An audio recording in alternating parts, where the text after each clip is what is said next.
Hey, welcome to today's episode of the Hive List Podcast. I'm your host, Daniel Martinez. Today we have my co-host, Anthony Gaona, and special guest, Nick Huber from... Where are you from, Nick? I didn't even ask. I'm from Southern Indiana. I live in Athens, Georgia. Athens, Georgia. I used to live in Locust Grove, which is in Henry County. Yep. I like it in the South. Nice people, warm weather.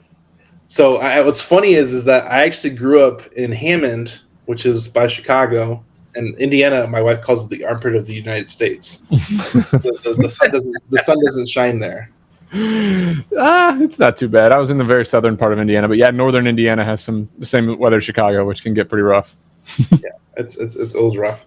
But the sun doesn't shine in the Midwest. I don't know why. It's always a joke my wife always says a lot. So you're from Indiana and live in Athens now. Do you invest in Georgia, or are you all over the place? Yeah, we have 11 storage properties here in Georgia, one in Florida, one in North Carolina, several in Virginia, and then we kind of work our way up through Ohio, Indiana, Illinois, Pennsylvania, New York, Connecticut. We're all over the place. So you have a really big Twitter following, and some people would consider you a troll. How do you reply to that? Do you consider how does that make you feel? I don't know. How does that make you feel? No, I think I have a weird sense of humor. I like to draw attention to just unique little nuances, and the fact, most of my tweets make people mad because a little part of them's true, but overall they're pretty outrageous. So I also have a lot of opinions that are kind of weakly held. They're strong opinions, but I'm not sure on them. And the best way to kind of get a consensus and hear from a lot of smart people is to tweet it out as fact and then see how mad people get and see what arguments people make, and you can learn that way. They can help you make some adjustments. That's right. I think we do a little bit of that of ourselves, don't we, Daniel? I think you build an audience off of controversy, and people don't like smooth people. They like the people with rough edges. So I think it's a good building technique.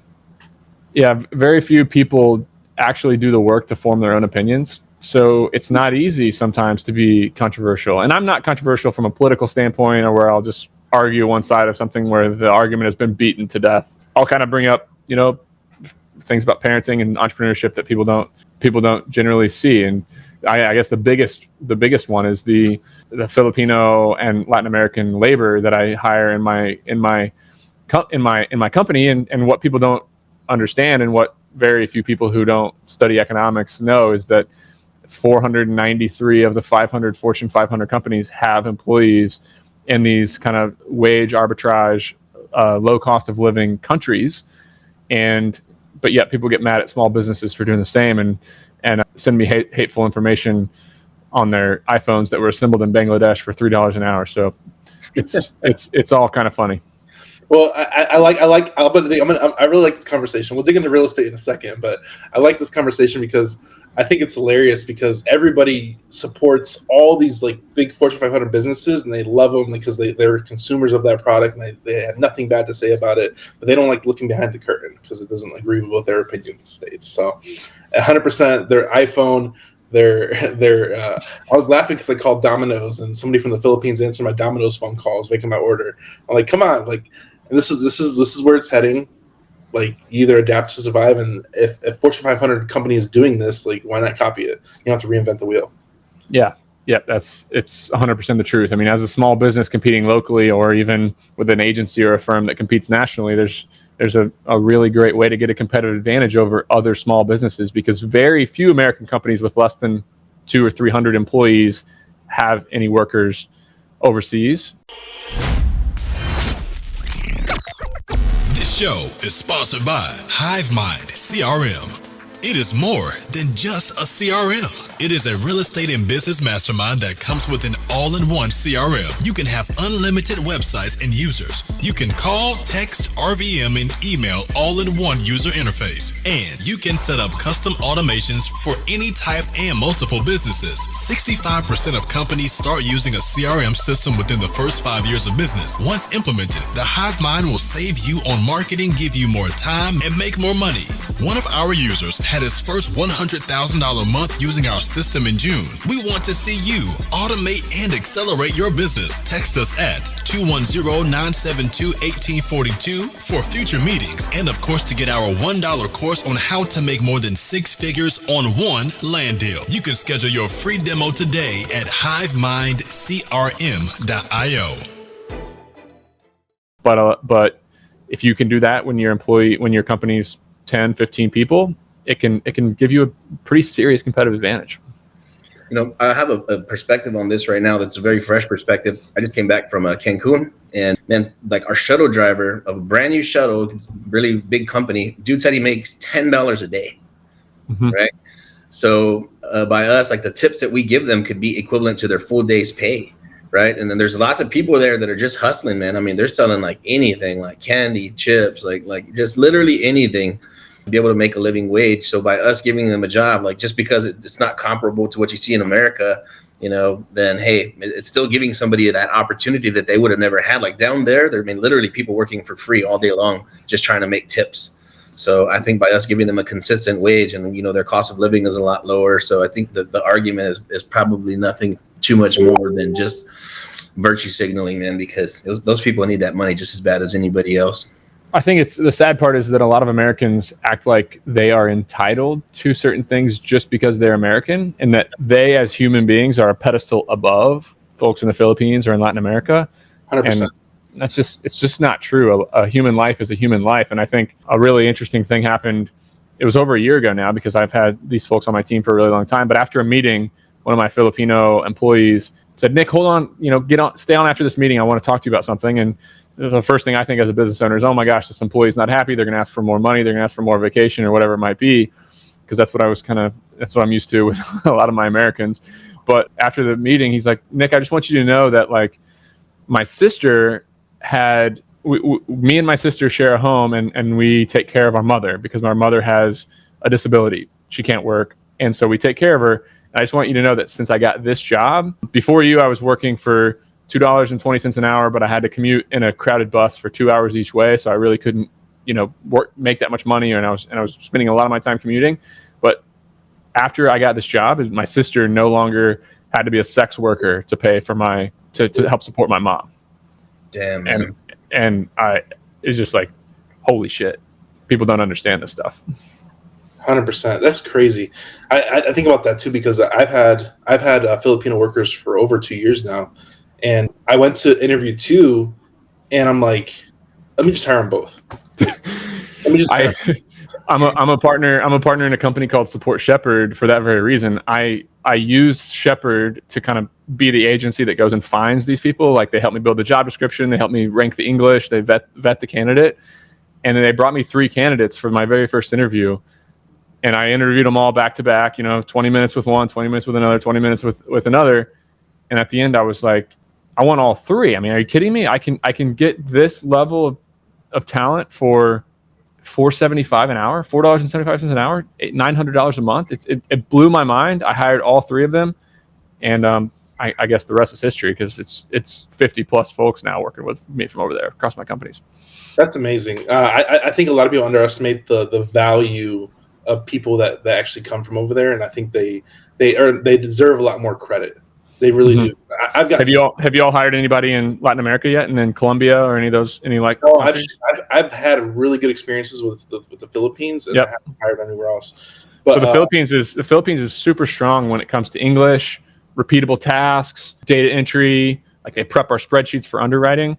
But when it comes to like some decision making roles and highly educated folks in Latin America and Colombia, for $1,200 to $1,500 a month, you can get engineers that have graduated from the top university in Colombia that are Excel wizards. I mean, in our underwriting department, we have 2 folks in Colombia that are running back office underwriting. English is not as strong, so if it's client facing, Philippines is better sometimes, but obviously there's different skill sets in both areas. But we've had a ton of success in Colombia too. No, they're really strong candidates, and I like all my team they all graduated. They all have a degree, and I'm like, this is crazy.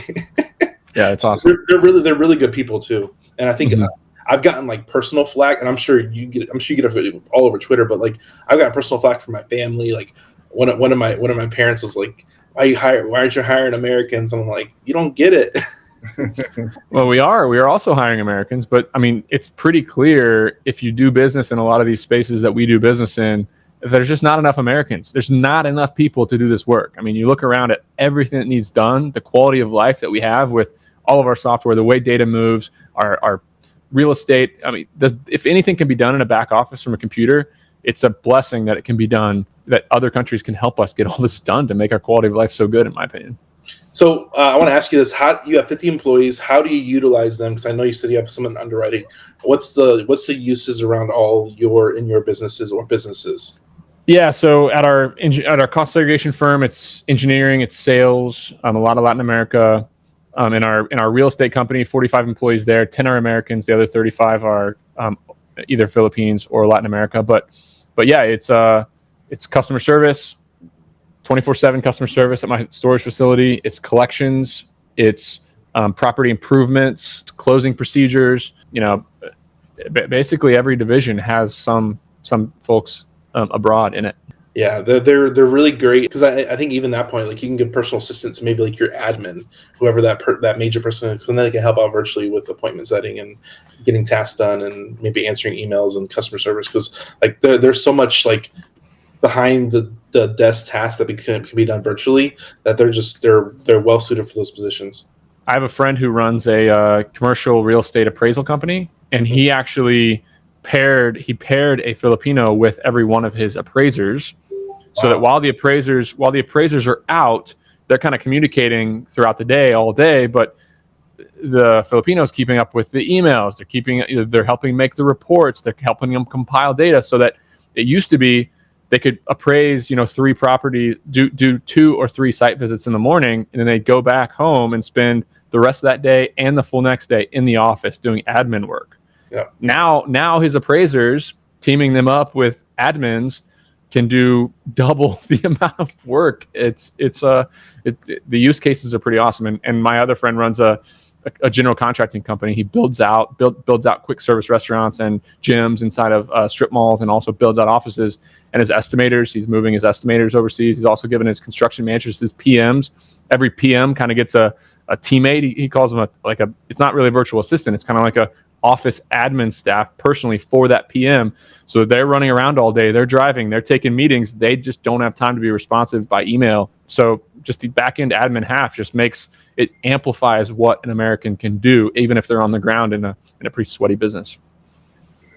Man, I would really like to take a look at your infrastructure and how things are run, because I'm just trying to imagine, like, where would we put 50 people? But I guess if you have to start to have the same repetitive tasks over and over at scale, then of course you're going to need to have those people in place. I feel like we train a good employee, and then now they're in a position to bring on their own assistant, right, to help them do some of the menial stuff, and then it would continue to stack on top of itself is the only thing I could think of. I guess we don't want to get too lost there. I guess moving into real estate, if we could talk a little bit about the assets you go after. Sounds like you have a lot of different states you're operating in. Do you stick to that specific type of asset? And then I'm very curious about how you run your marketing for those assets, if you're at liberty to share that stuff, because I'm just a marketing nerd. Yeah. So when we buy a building in a geographic region, I mean, everybody finds a local business in one of 2 ways. They drive by it or they find it on Google. So we're running local ads. We're doing local SEO, a lot of link building campaigns to our individual landing pages when it comes to search engine optimization and ranking on Google, and then a lot of Google ad spend. I mean, we're optimizing. We have a performance marketing company called AdRhino, adrhino.com. I'm a partner founder in that business. I basically found the best performance marketer that I could and brought him in house to kind of work and amplify with all my businesses. But the asset class is the same. It's self-storage. We're sticking with self-storage. We've raised about $40 million. We bought about $100 million worth of self-storage. It's all over the place. So geographically, we're incredibly diverse. But when it comes to asset classes, we focus on self-storage, and it's Class B, Class C. I call them row buildings. You see the self-storage facilities that are just one big building that are Class A. Mm-hmm. That's not what we do. We do the drive up buildings where you can see your garage door from the outside. Okay. One thing I like I like how you have businesses around your niches, and then the one thing I love is you're using SEO and AdWords, because I think a lot of businesses aren't utilizing that, especially in the commercial space. The commercial space is very, very, for everybody listening, it's very, very underutilized for SEO. And we're a social media agency, so we're diving into SEO and creating all this stuff around like industrial and stuff, just because we like industrial and land. Yep. We do a lot of different stuff like that. So the opportunities with SEO are phenomenal with AI and programmatic SEO and just the ability to create content at scale. But I think we're finding that when you're competing locally with 5 or 6 other self-storage facilities in your town, or whether it's self-storage or HVAC or whatever kind of local business it is, if you get your keywords right and you get your landing page right, it's just link building. Like you get 10 solid backlinks and you're gonna dominate. I mean, it's not as tough to dominate SEO as a SaaS company that's trying to compete nationally. You know, we kind of use geography as the moat, and it's nice to compete in a small town with the players in that town. One thing I really want to mention, because I love this story. You tweeted out, it was like maybe a week ago, 2 weeks ago, about how you were writing chalk on footpaths. Can you talk a little about that story? Because I don't want to ruin it and jump a little bit, because I saw that tweet and I'm like, man, this is such a dope strategy, and I love that you're early on. So I don't want to ruin it. Go ahead and tell your story. I've always thought that the stuff that doesn't scale, whether it be entrepreneurship, business, sales, or marketing, the stuff that doesn't scale, if you do it well, can be a massive growth hack early on. A lot of entrepreneurs, they watch Shark Tank, they think about building the next world-changing thing. They got to market at scale, like build out a full-on corporate marketing plan to get the idea out for a business. Yep. I ran a local company, and my company did pickup and delivery for college students. I knew where the college students lived. I knew where they walked every day. I knew who the exact target customer was for my student storage company.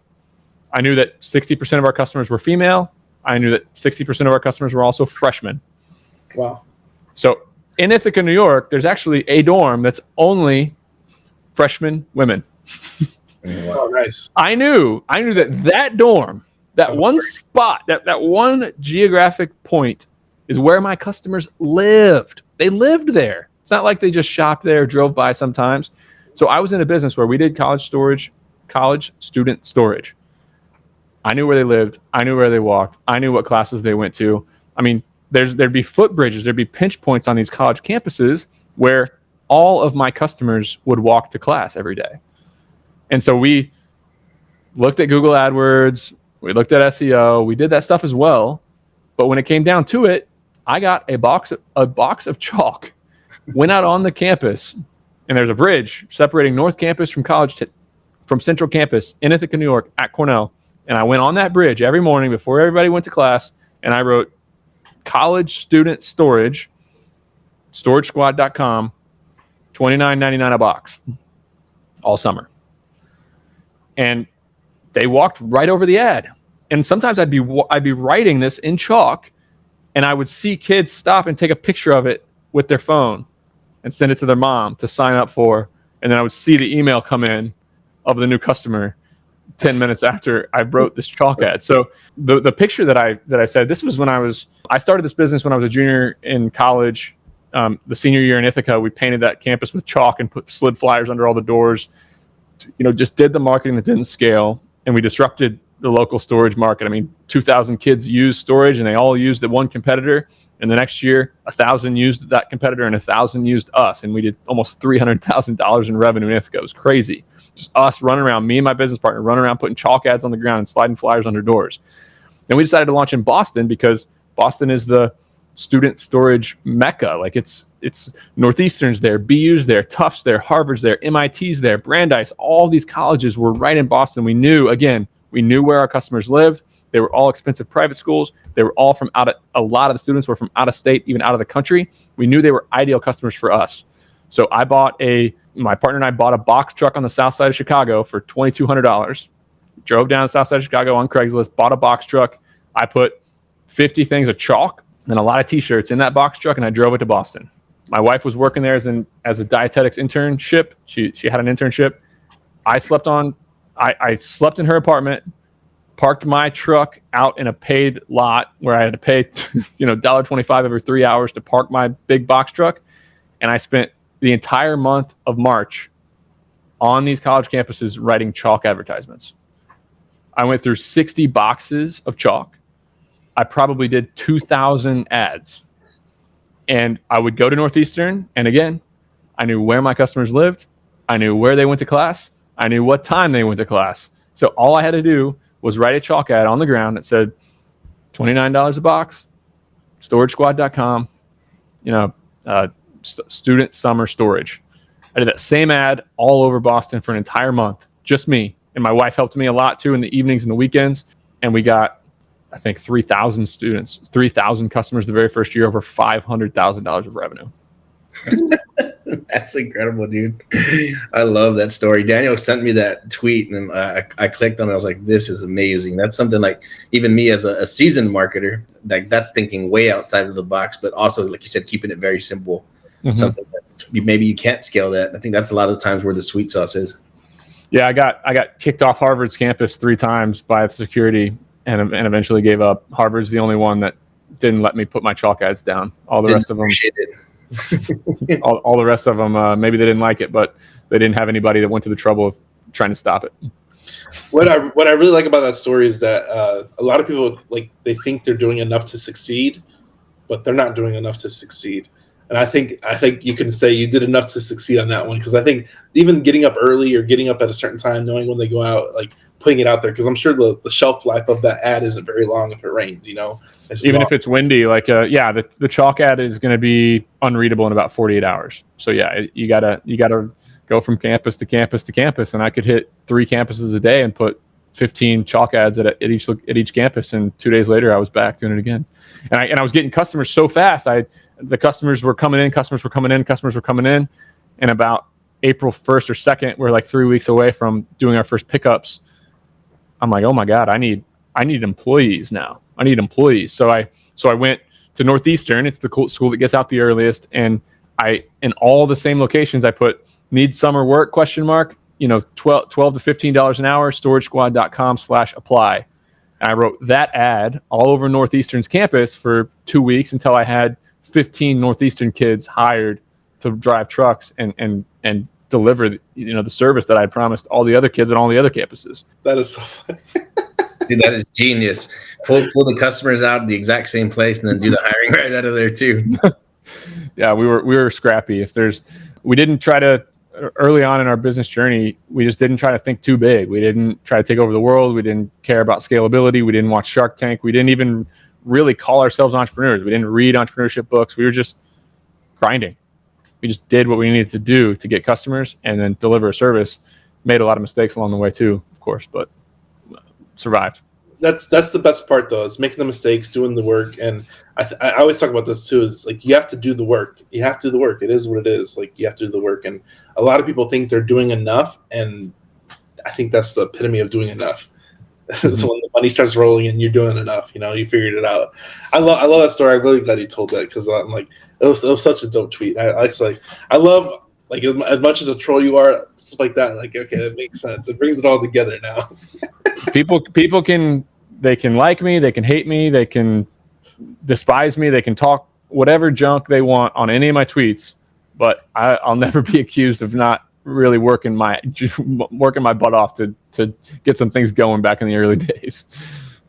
I want to make a pivot into business brokering. I saw this too, and I love that you're leveraging your personal brand. Can you talk about your nickhuber.com or business brokerage?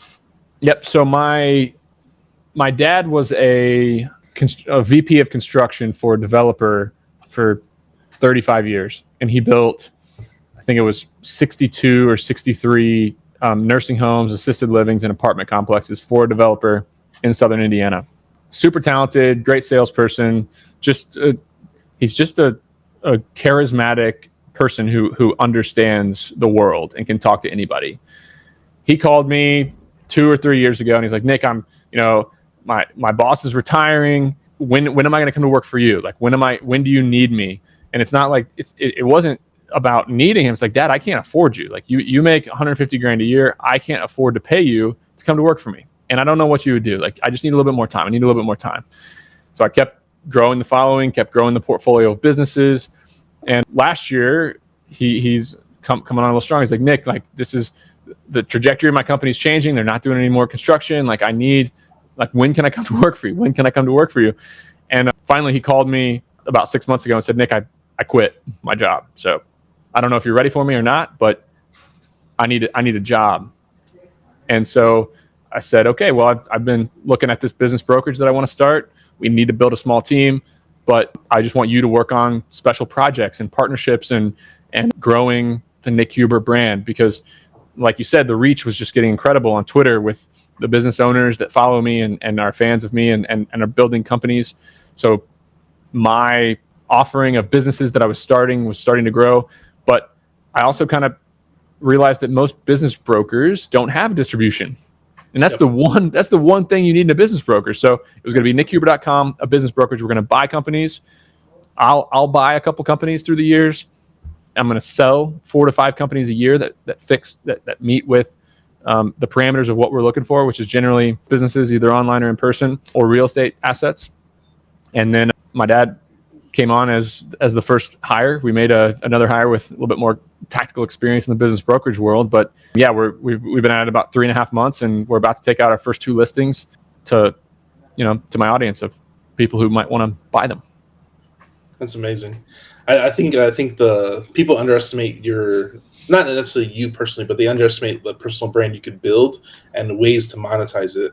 And I think if you have the right people following you, that is the whole key. Because like, people can have like millions of followers, but they're not being the right people.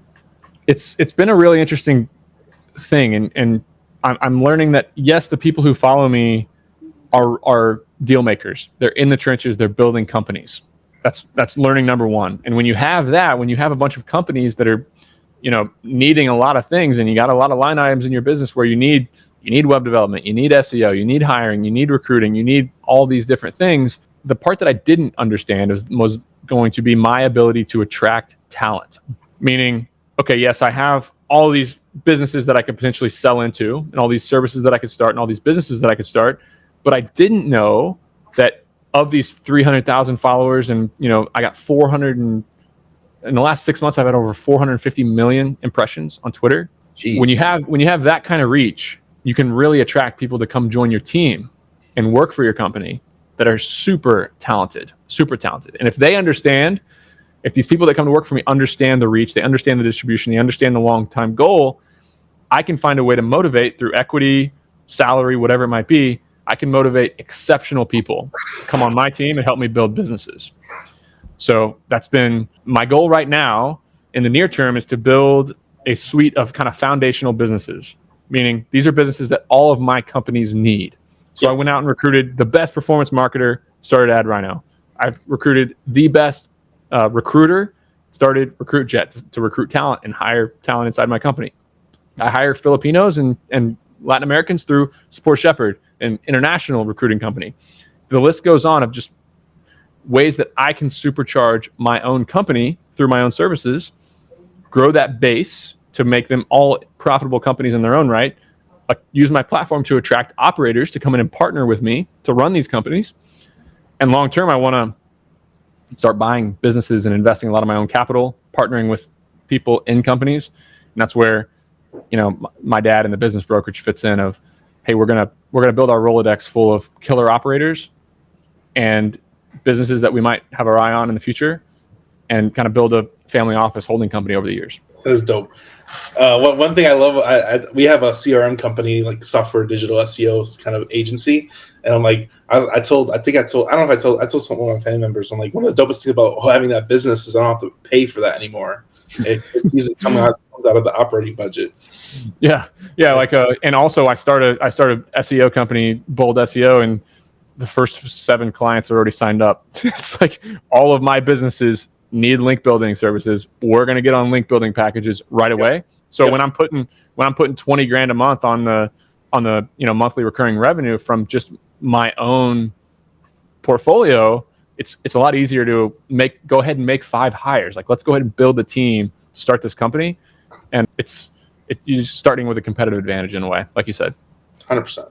You said you offer link building services? Yeah, so boldseo.com is a content link building agency where it's basically domain authority. Like we're focused on domain authority for SEO. So we're going to build a ton of backlinks for all my companies to get us to rank higher on Google. Now that's something that we need right now. We're actually looking at ranking in a couple of very specific niches. So do you have like any way we can get you like for a consultation, like something that's a little bit more focused on our business? And we don't want to waste the whole podcast on that, I don't think, but is that something that you offer or somebody we could sign up with, like your number 2? Yeah, I mean that's my dad. that's his job. He's my special projects guy. Like he knows all of the companies inside of my holdings. He knows what my interests are as far as potential partnerships, relationships. So anytime there's like an exciting opportunity, because my Twitter DMs just get overloaded at this point. I'm getting 20, 30 DMs a day. I'm just getting kind of overloaded with people. So I'll chat with them, and if it's something that I think is worth time and energy, my dad will meet with them, and he'll get a feel for what they're about and how how a potential relationship might work from there. But no, I think on nickhuber.com you can see the list of all my companies, and if any of those services stand out, email me. You and we can talk directly for sure. Dude, what a blessing to work with your dad like that, man. I would love for my dad to come work with me. He talks about it, but he's retired. But I mean, I think sooner or later I can push him over the fence if I find a good spot for him. So congrats on that, man. And I think that's probably the biggest blessing that I've heard you say so far. That's so cool, dude. Can't wait to meet your dad. Thank you. It's really rewarding. It's fun. And also he didn't really understand what I was trying to do and what I was trying to build until he got thrown in. Like he knew I had a lot of Twitter followers. He knew I had 2 podcasts. He knew I had an email list, but he didn't listen to the podcast. He didn't follow me on Twitter, and he didn't read my emails.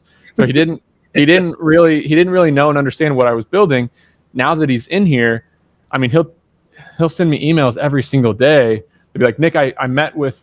I actually could read an email that he sent me today. It was awesome. Well, that's exciting as heck, dude. Nick, the most interesting dual citizen reached out to me from your Twitter universe. He said the guy's name. He lives in Panama and he has a home in Miami also. I just spent an hour on a video call with him. We need to work with this guy. and then he lists all the things that he's up to. And he said questions for me like, how would we want to help him raise money, or how we want to get involved in this company, whatever it might be. So it's just my dad is now like fully bought in on what I'm doing and what we're building together. And now that he understands it, he's having a ton of fun. That's amazing, dude. I love that, dude. Like the most I can squeeze out of my dad is he's wearing the Hive Mind hat and his shirt. Everywhere he goes, he's wearing his Hive Mind. He's representing. But yeah, I would love to get him in on the business side, dude. That's so you got to find a way to do it. It's awesome. I think we'll find a spot for him because we are doing some hiring ourselves. We're expanding into a couple little different niches, and man, I feel like there's so much overlap based on what you're doing and what we do and how we run our companies and our businesses. It just sounds like you're several years in front of us, but man, and lots to talk about, man. Super cool. I spend all of my time now I spend half my time on my personal brand. Like I'm writing, I'm doing a ton of content, and I spend the rest of my time like just gathering amazing people. That's it. Yeah. A company is nothing more than a group of people. Yep. That's it. That's all it is. And my job is to be the leader, the people who get people bought in, the people who make people excited, and I'm going to give them the tools to get in and do what they do best. I'm going to find people who are better at stuff than me. I'm going to make sure they know how to operate and delegate and run a company because it's not easy. That's the hardest part of everything that we do. Yeah. But yeah, I'm in talent. Talent accumulation mode right now. I love the mindset, dude. I think that's where we are too. I told Daniel, like, look at the people we're surrounded by, man. Look at the people we're surrounded by. These are like we feel like it's the A team. Like if you go out and you try to find like people that are more compassionate, charismatic, fun to be around, positive. It's like, dude, if this was the rest of our team for the whole rest of our life, amazing. Like we already made it. But you get these people together, and I call them 10Xers. These are the people that are really, really good at what they do. They're super competent, and they're also just good people and fun to be around. Like you said, that's a really important part of it. Yes. But when you put these people together, the thing about 10Xers is like they amplify each other. Mm-hmm. I have a theory that like a 10X employee, the worst thing that you can do for a 10X employee is put them around a bunch of C players. Yep. They're going to quit and they're going to go somewhere else. Everybody knows what it's like to be at a company. Nobody's doing their job right. You're more stressed out because nobody's helping you. You end up doing a lot of things that are not worth your time, and you just cannot leverage your skill set and your ability to really grow the company. Yeah. on the other end of it, if you're working with a lot of people who kick ass all the time and they just love kicking ass, that is fun, because every 10Xer I know, the most thing that we could get out of a job is to just produce. Like, I want to feel productive. I want to wake up. I want to make moves. I want to get things done. I want to build. And when you get a lot of people who share that same desire in the same company, in the same organization, they amplify each other, and it's contagious, and it's just a beautiful thing as it goes. So there's something that goes by this. It's like one, when you add 2 employees together, it doesn't equal 2. If you have like 10 Xers, like 1 + 1 = 10. And it doesn't even make sense, but when you put them in the room together, they amplify each other 100%, and they want to do good things, and they want to see the business grow, because when they align with the business mission, it's literally limitless potential. Agree. It's what's so rewarding about being an entrepreneur, and I've been looking at just where I'm at in my career and how my life has changed in so much in the last 5 years, and what I'm on track to do, and like, I want to become a billionaire. Not because of the $1 billion, but because that would mean I have built and grown even more of these 10Xers. I've got them together. I've made a lot of people rich, and like that, just the impact that you can have on the world when you just keep going and growing and doing more and more is pretty awesome. It's not about the money of $1 billion; it's the impact of $1 billion. Yeah, and a lot of people look at that differently. Yep, I agree. What is? Go ahead, Anthony. I was gonna say, we have some really big targets and goals of our own, and it's like it's our responsibility, if we want to see those dreams realized and those goals realized, to be able to help and to build things at the scale that we want to build them at. It's just gonna take a lot of capital, and has nothing to do with greed or just piling up cash for the sake of piling it up. Okay, we have a lot of areas of the globe that we want to touch before we check out, and it probably won't get done in our lifetime, but we got to race there as quick as we can before we got to go. Yep, and you got to raise kids too that are going to be good stewards of whatever you build. And I think I'm equally as excited about raising kids that can be great stewards of capital. I hear a lot of people say, I'm not going to give my kids anything. I'm going to make them work for everything that they have. And I think that's the silliest thing ever said. I started on, my great grandfather came over from Germany. He started at home plate at bat so that my grandparents could start on first, and my parents could start on second, and I could start on third. Mm-hmm. Why would I send my kids back to first? There's nothing to gain. I want to start my kids one step away from home plate, and put them in a position where they can do high leverage things. They can feel rewarded. They can have a positive influence on more and more people. And I'm super passionate about raising good kids that know how to struggle and suffer and are not entitled and are humble. And it's not easy when you have a lot of great things going on, business wise.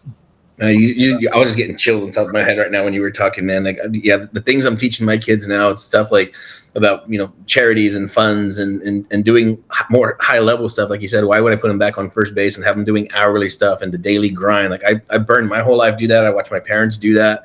So, I think we're handing them different tools, and hopefully they have the same intensity and passion to work the way that we do. But yeah, it's like, no, where I'm trying to get them to start is way ahead of the game, where they're looking at, if they're looking to piece together a charity, where they just start a fund and raise 50 million or 100 million to put it into practice in day one, instead of working 40 years to put all that money together to realize your dream. So this is a different mindset, man.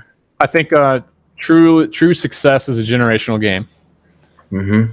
Wealth can be accumulated in 5 or 10 years. Riches can be accumulated in 5. Wealth can be accumulated in maybe 10 if you're an entrepreneur and you really know how to delegate and leverage your skill set. But like, a true culture inside of your family is just, it's important to me. And I think not enough entrepreneurs focus on that. And a lot of the entrepreneurs that we idolize that are famous, they've changed the world. A lot of them weren't great parents, and I think that's just really sad. Yeah, that's a part I don't want to miss, man. And I also, just because of the level of intensity that I am comfortable working in, I could see easily how a person could miss it, because you're so like just delved in what you do, and it's all you think about, and it's like it's in your blood like a chemical.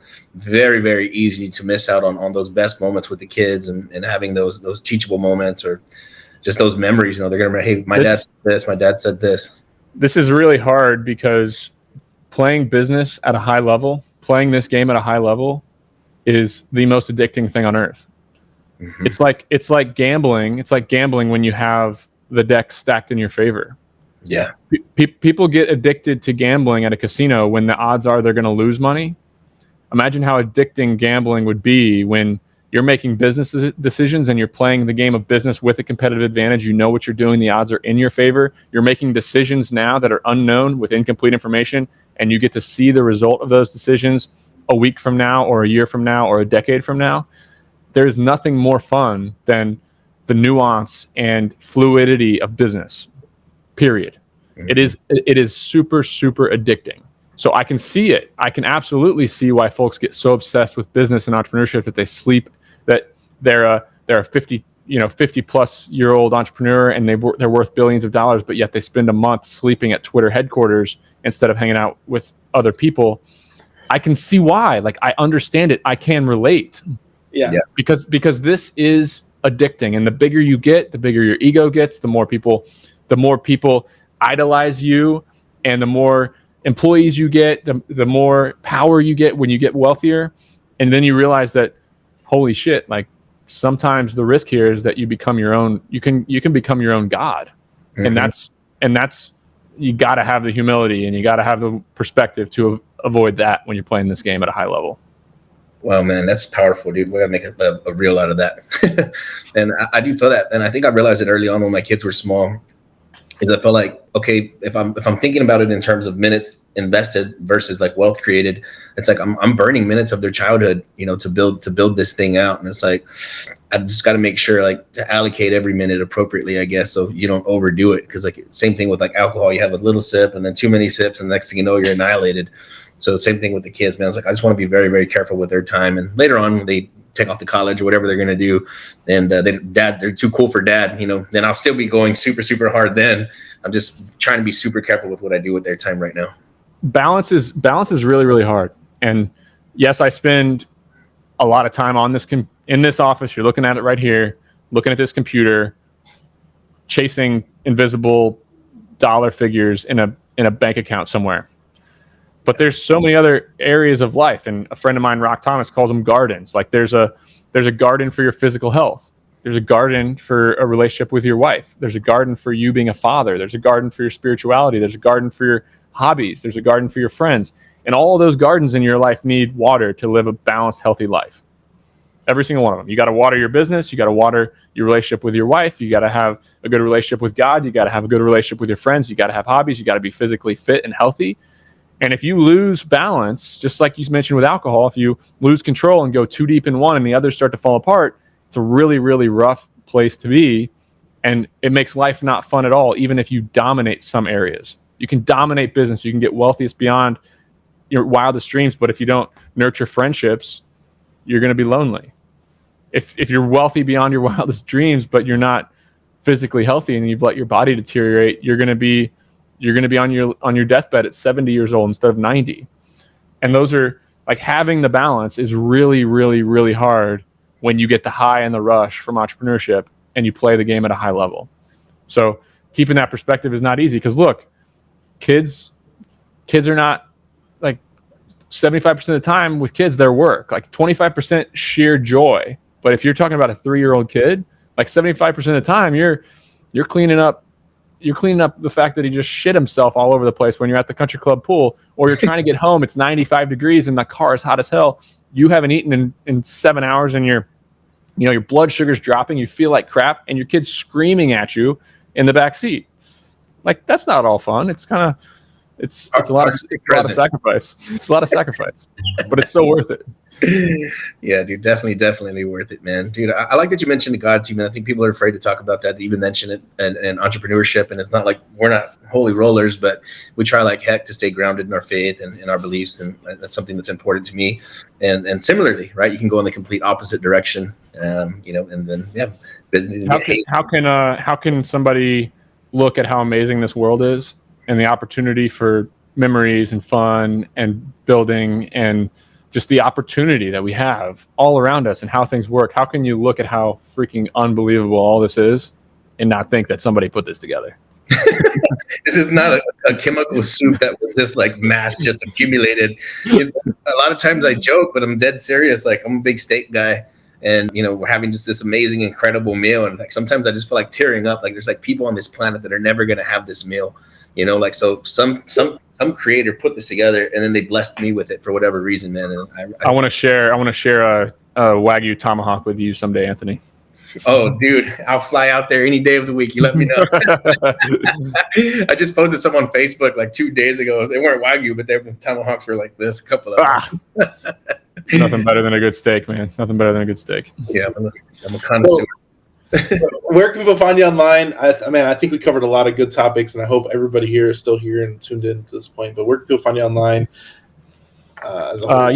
Follow me on Twitter at Sweaty Startup. But I spend a lot of time on an email newsletter each week it's basically a personal diary of my own experiences managing people, how to be a better manager. I'm preaching to myself in this email newsletter, how to manage people, how to recruit talent, how to build teams, how to market, how to run my real estate company. So if you're into making money, go to sweatystartup.com and sign up for my email newsletter. I send it out once a week and guarantee it'll add some value. I want to sign up right now, dude. I've been following your stuff online and all that stuff, like I said, on Twitter mostly, but then I think you and I have a lot of overlap. And I love your philosophy, your mindset, dude. So I'm so glad we had this conversation and you took the time out to hang out with us. Super appreciate it. I appreciate you all. This has been awesome. And I hope hope to do it again sometime soon. For everybody here, go like, share, follow, subscribe. Thanks for giving us your time. We'll see you next time. Thank Anthony coming on. We'll see you next time. Thanks, guys. Thank you. Hey guys, so the Hive Mind is launching a new program where we're helping you work deals that are valued at $1 million and up. If your deal is worth $980,000, we don't want to take a look at it. You can submit those deals to us at submitbigland.com and we'll help you comp the deals. If it's good, we'll help you close it and we'll also help you fund it and sell it. Check us out, submitbigland.com, milliondollarmastermind.com, and wholesaling $1 million land deals on Facebook. Thanks, guys. So you get the soil health up, the nutrient density of your food goes up, your food now becomes your medicine. So let's take the pharmaceutical chemical